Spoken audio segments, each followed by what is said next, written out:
Hello friends, welcome to my YouTube channel. आज हम लोग समझेंगे lesson 1.6 the alchemy of nature. लेकिन सबसे पहले let us understand the title of the lesson, alchemy of nature. What is the meaning of this word alchemy? Friends, thousands of years ago, that is in ancient times, scientists thought that they can or will be able to convert metals into gold.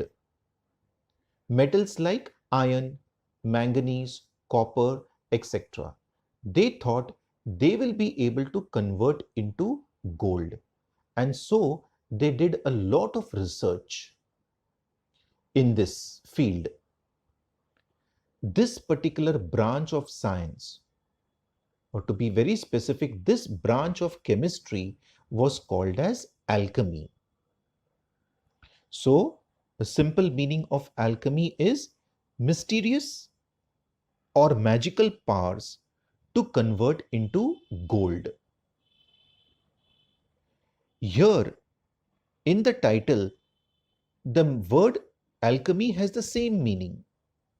So, alchemy of nature means mysterious and magical powers of nature to convert into gold. So, whom can nature convert into gold?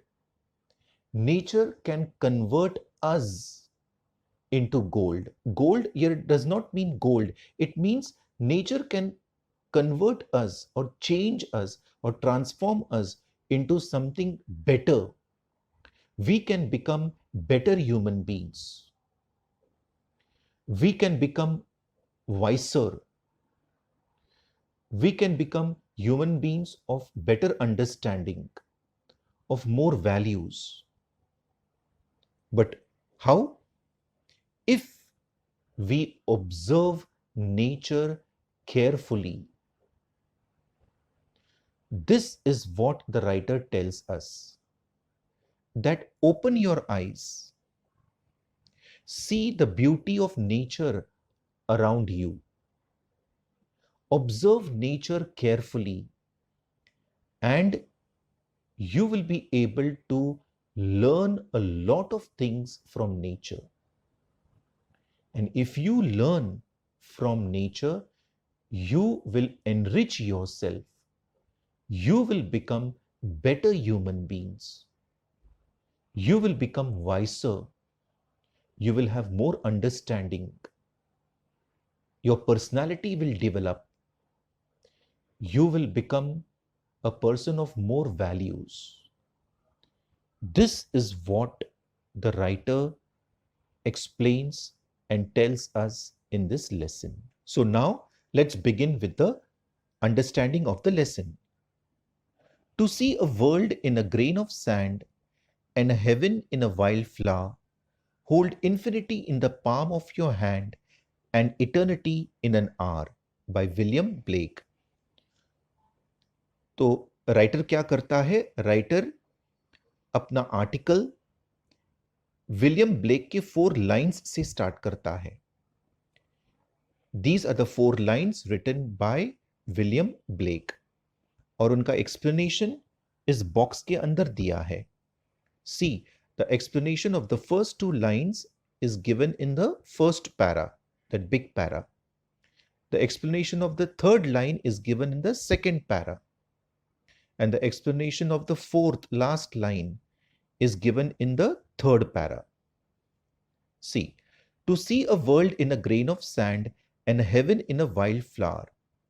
Something as tiny as a grain of sand can spark off an idea or imagination of a huge significance to the world. Spark off means start. Significance means importance. Poet कहता है कि एक छोटे से sand के grain से you can learn a lot of things and you can get a new idea. That idea can be of tremendous significance, importance to the world. One can witness and experience the beauty of heaven in something as small as wildflower and derive joy forever. Derive, obtain. If you see a wildflower generally grows near the roadside or in the bushes or in the forest. So if you are able to see the beauty and appreciate the beauty of the wildflower, you will be able to experience the beauty of heaven. अगर आप एक जंगली फूल को खूबसूरती से देखते हैं, उसकी खूबसूरती आप देखते हो, तो आपको हेवन यानी जन्नत की खूबसूरती भी समझ में आ जाएगी. Only one should have the eyes and time to see. लेकिन देखने के लिए आपके पास दो चीजें चाहिए. वन, आईज, आंखें, एंड सेकंड, टाइम, वक्त. अगर आपके पास देखने के लिए आंखें हैं और वक्त है, तो आप दुनिया की बहुत सारी खूबसूरतियां देख सकते हो अपने आसपास ही. Hold infinity in the palm of your hand. Infinity is endless space, but your small palm can hold the destiny of earth through your efforts. Destiny यानी fate. Destiny means fate, नसीब. तो आप पूरी धरती की तकदीर यानी दुनिया की तकदीर बदल सकते हो अपने इन हाथों से, आपके एक्शंस, एफर्ट्स, कर्म से. And eternity in an hour. Eternity is endless time, but just an hour in your life can make a difference to the world forever. अगर आप अपनी जिंदगी से 1 घंटा निकालते हो, 1 hour, और उस 1 hour में आप कुछ ऐसा करके आप पूरी दुनिया में एक बदलाव ला सकते हो. So, what is the summary of these 3 paragraphs? The summary is given in these next 2 lines. Great deeds can surpass the limits of time and space. They never die. Deeds means actions. Surpass means go beyond. So great actions can go beyond the limits of time and space. Great actions जो हैं वो सदाबहार होते हैं, वो अमर रहते हैं, वो हमेशा के लिए लोग उन्हें याद रखते हैं. They never die. They are immortal. Great actions अमर रहते हैं. So friends, what exactly is the writer trying to tell us in this particular lesson? The writer is trying to tell us that open your eyes, find time, and observe the beauties of nature. If you observe the beauties of nature, you will be able to learn a lot of things from nature. Nature will enrich you. Nature will make you a better human being. Nature will make you wiser, fill you with values, will make or develop your personality. Nature will make you a better version of yourself. But for that, you have to open your eyes, open your minds, and learn from nature. Nature teaches us a lot of things. So let's start with the lesson now. Introduction is over. We'll start with the lesson. We instinctively turn to outdoor activities and nature as a way of relaxing and enhancing our well-being. Instinctively meaning is given. It means naturally. Enhancing meaning is given, enriching. So whenever we want to relax or enrich ourselves, we go out of the house. We go in the middle of nature, that is in parks, in gardens, okay, where there is greenery and so on. जब हमें relax होना होता है, okay, हमें थोड़ी fresh हवा चाहिए होती है, तो हम नेचुरली क्या करते हैं, घर से बाहर निकलते हैं और कहाँ जाते हैं, गार्डन, पार्क, ओके, ये सब जगह पे। Nature suits and nurtures. Suits means calms, nurtures means brings up. So nature क्या करता है, नेचर हमें काम करता है, सूत, ओके, नेचर हमें नर्चर करता है, मतलब नेचर हमारी परवरिश करता है। Nature fulfils and motivates. Yes, nature fills us up completely. Nature motivates also. Motivates means inspires. Nature whispers and commands.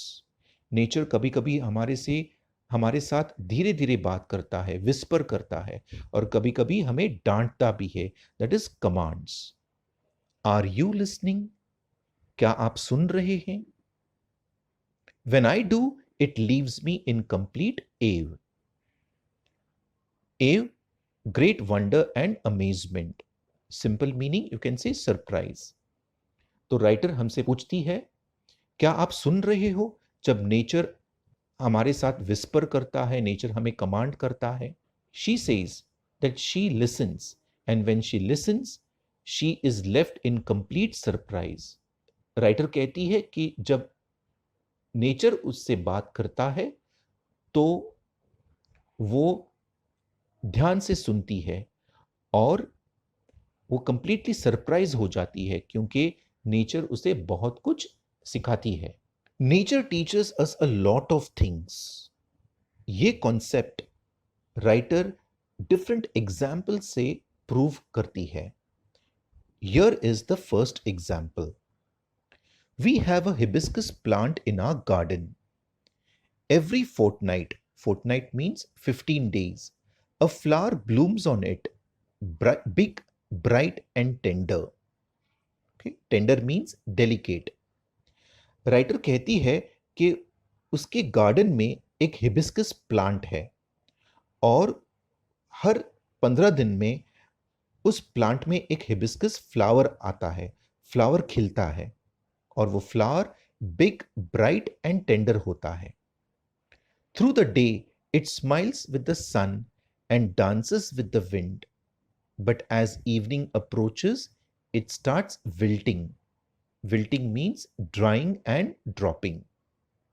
दिन भर वो फूल, हिबिस्कस फ्लावर, ओके, सन के साथ स्माइल करता है, हवा के झोंका के साथ वो हिलता है यहाँ से वहाँ, और शाम आते ही वो फ्लावर सूख जाता है। Wilting means drawing. The morning after it withers completely and by evening it falls and becomes one with the earth again. Withers meaning is given, ड्राइज। दूसरी सुबह वो फूल और सूख जाता है और दूसरी शाम तक, ओके, दूसरे दिन की शाम तक वो फूल जमीन पे गिर जाता है और मिट्टी के साथ एक हो जाता है। The flower comes to life only for a day, yet it does so in full splendour. Splendour means brightness. तो राइटर कहती है कि वो फूल, हिबिस्कस फ्लावर, सिर्फ एक दिन के लिए जीता है, लेकिन in that one day it gives complete brightness. It shines brightly and attracts the attention of everybody. It spreads happiness in that one day. So what lesson do we learn from this hibiscus flower? What if we too lived our life, however short, to its fullest? So friends, the hibiscus flower lives a very short life, but it lives its short life to the fullest. It means that we too should live our lives to its fullest. हमें भी हमारी जिंदगी चाहे कितनी भी छोटी क्यों ना हो, we should live it to the fullest. If we do so, then we will be always happy and positive in life. तो हमारी जिंदगी कितनी छोटी क्यों ना हो, लेकिन वो जिंदगी हमें बहुत ही अच्छी तरह से जीना है। और वो कैसे? दूसरों के काम में आकर इस दुनिया को एक बेहतर जगह, एक बेहतर दुनिया बनाकर हम हमारी जिंदगी अच्छी तरह से जी सकते हैं। This is what we learn from the hibiscus flower. Now the writer is giving us a second example. We went to a rocky beach and saw the spread of the majestic ocean and the rocks alongside, carved, sculpted, and shaped by the water. Majestic means royal and dignified.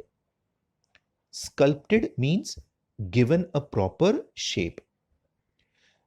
Writer अपने दोस्तों के साथ एक Rocky बीच के यहाँ गई और वहां पर देखा कि एक बहुत बड़ा ओशन जो है, ओशन का पानी जो है, was falling on the rocks and it changed the shape of the rocks. Friends, geographically we know this concept is called as erosion of rocks. तो राइटर उसे कैसे एक्सप्लेन करती है? Let's understand. Water is so gentle, rock so hard, yet as the water flows over it every day for years, the rock gives in. Gives in means surrenders.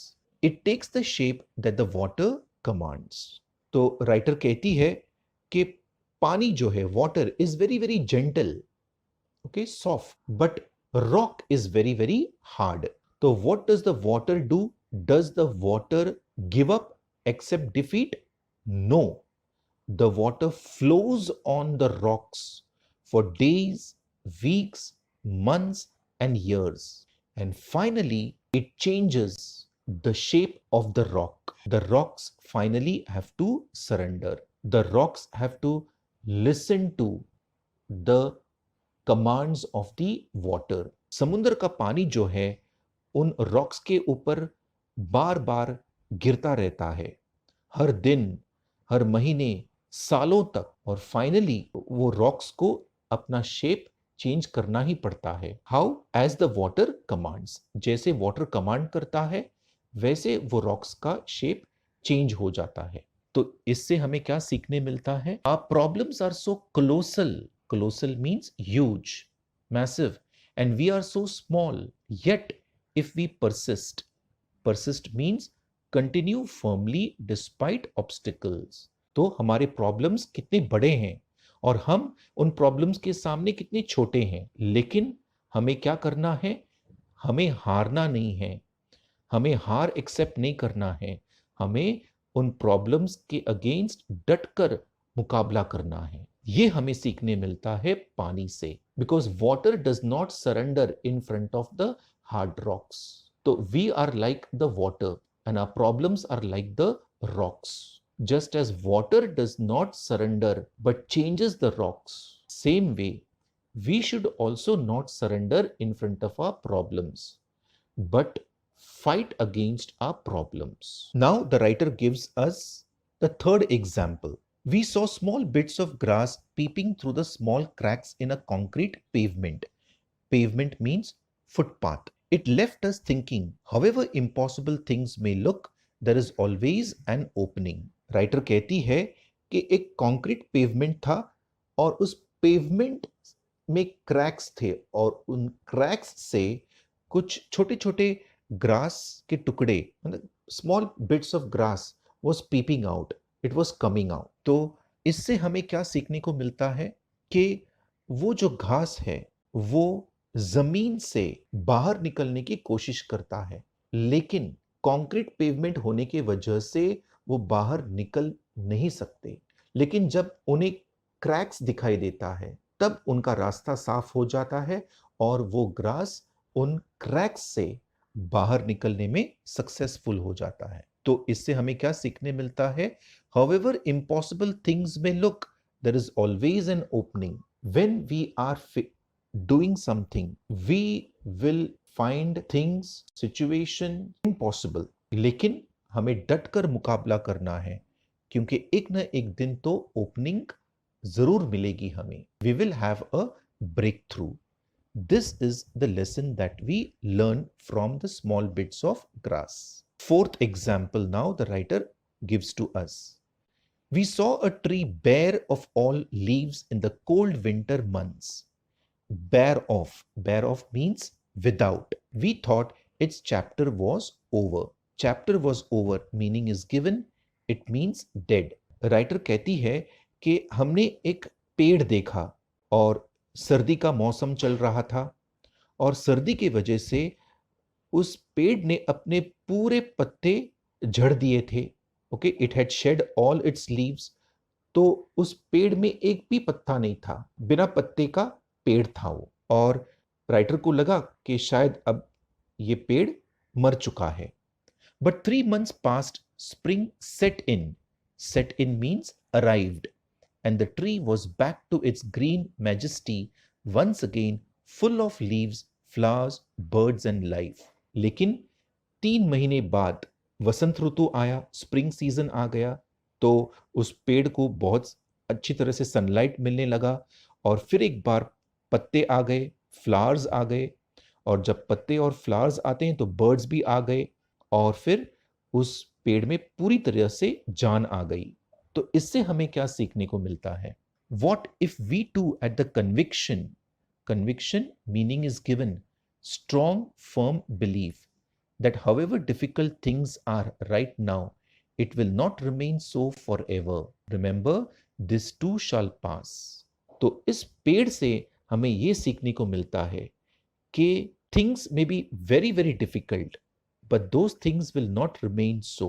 Situation बहुत ही difficult या बहुत ही impossible हो सकता है, लेकिन वो situation वैसा ही नहीं रहेगा. Time will change. बुरा वक्त चला जाएगा और एक अच्छा वक्त जरूर आएगा. This too shall pass. In other words, hard times do not last forever. बुरा वक्त हमेशा ही रहता नहीं है. बुरा वक्त चला जाता है और फिर अच्छा वक्त जरूर आएगा. ये सीख हमें मिलती है उस पेड़ के एग्जाम्पल से. We saw an army of ants lugging a fly which was at least 10 times the ant's size. Lugging meaning is given, pulling with great difficulty. The ants organized themselves around the fly, lifted it on frail fillers.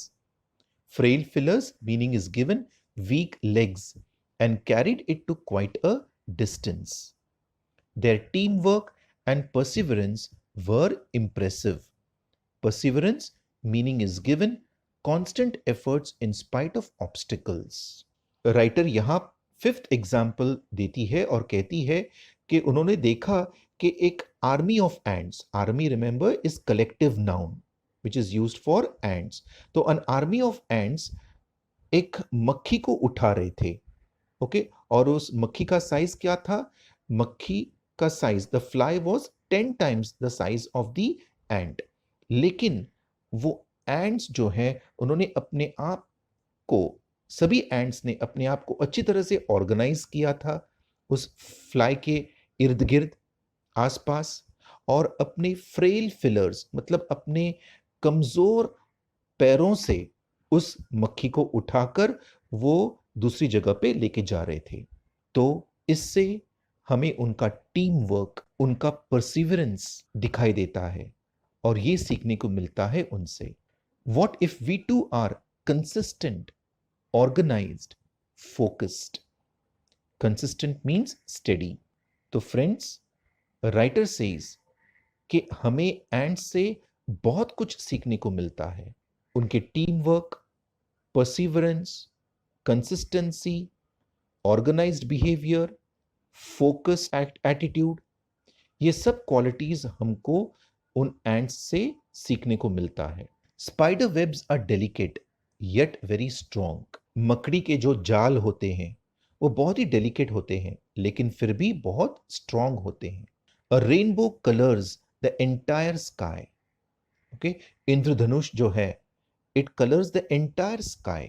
Oysters take in a grain of sand, they open up with a pearl. Oysters जो हैं वो अंदर क्या लेते हैं? रेत को लेते हैं, लेकिन कुछ सालों के बाद उनसे बाहर क्या निकलता है? मोती, Perl. Innumerable stars shine across the infinite sky. Clouds take new shapes with every passing moment. हर वक्त बादल जो हैं वो अपना शेप बदलते रहते हैं। तो इससे हमें क्या सीखने को मिलता है कि हमें भी फ्लेक्सिबल होना चाहिए। डिफरेंट सिचुएशंस में हमें डिफरेंट वे बिहेव करना होता है, अड़ियल नहीं रहना है, जिद्दी नहीं रहना है। ये हमें सीखने को मिलता है बादल से, क्लाउड से। The wind makes tree dance with unhindered passion. Unhindered meaning is given without disturbance. हवा जो है वो पेड़ों को नचाती है, कैसे? अपने पैशन से। Water without hint of ego changes its form according to the dictates of the sun and the wind. Ego means self pride, excessive pride. Dictates means orders. पानी जो है, पानी के पास कोई ईगो नहीं होता है। जैसे सन, सूरज देवता, एंड विंड, हवा, उसे ऑर्डर्स देते हैं, उस हिसाब से पानी अपना फॉर्म चेंज करता है। Friends, here we know the writer is talking about water cycle, how water gets evaporated due to sun's heat into water vapor, okay, and we get rain when water vapor condenses. So water changes its form. Why? Because water does not have any ego. The same way, we should also not have any ego. We should be able to change ourselves in different circumstances, during different times. This is what we learn from water. When we see a caterpillar turn into a butterfly, a flower turn into a fruit, we experience the alchemy of nature. जब हम लोग एक caterpillar को देखते हैं, वो butterfly में turn होता है, या एक फूल को फल में टर्न होते हुए देखते हैं, तो जब हम ये सब चीज ऑब्जर्व करते हैं तो हमें क्या एक्सपीरियंस होता है? Alchemy of nature. Alchemy meaning is given, mysterious power और magic that can change things. We touch it and become gold ourselves. जब हम इन सब चीजों को देखते हैं और नेचर, कुदरत से हम कुछ सीखते हैं, तो we ourselves become gold. Means we ourselves become better version of ourselves. We become better human beings, more wiser, people of better understanding. Our personality develops. So friends, मैं उम्मीद करता हूं कि आपको ये वीडियो पसंद आई होगी। आपको वीडियो से कुछ सीखने मिला होगा तो जरूर लाइक कीजिए, दोस्तों के साथ शेयर कीजिए, चैनल को सब्सक्राइब करके बेल आइकन जरूर दबाइए। आपका बहुत बहुत धन्यवाद। जय हिंद।